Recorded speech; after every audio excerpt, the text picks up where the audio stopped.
Chapter 46, Willpower, Irava. As Nikolai's weaving intensifies, I finally start to see the threads.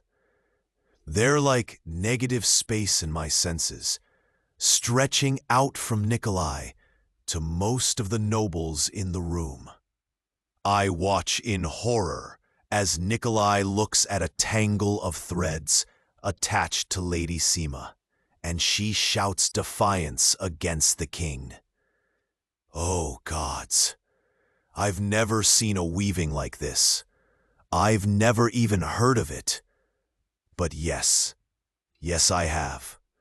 This would be what mind control looks like, wouldn't it? Once, when I was younger, I tried to see if I could manipulate people's wills to get them to better like me, accept me.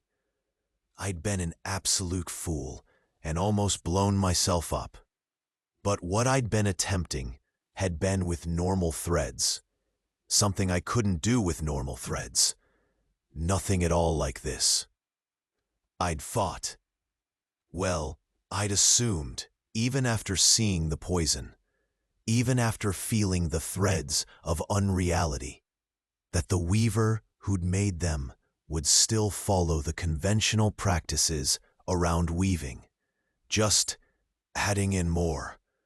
But what Nikolai's doing now has little to do with the weaving I know. I should have known just from the feel of the unreality weaving, which was also something I'd never heard of before. I should have been prepared. Somehow prepared. Nikolai must have studied the books those fragments in the Dowager's chambers came from. Maybe Taishe, maybe others. Weavers aren't born. They make themselves. I'd thought Nikolai was arrogant and politically dangerous. But I hadn't known he'd made himself into a monster. He's pulling his threads on a person's will. Against their will, he's weaving gods. He's weaving the realities of people's souls into the realities that he wants them to be. I break out all over in a cold sweat, and I'm not sure what to do.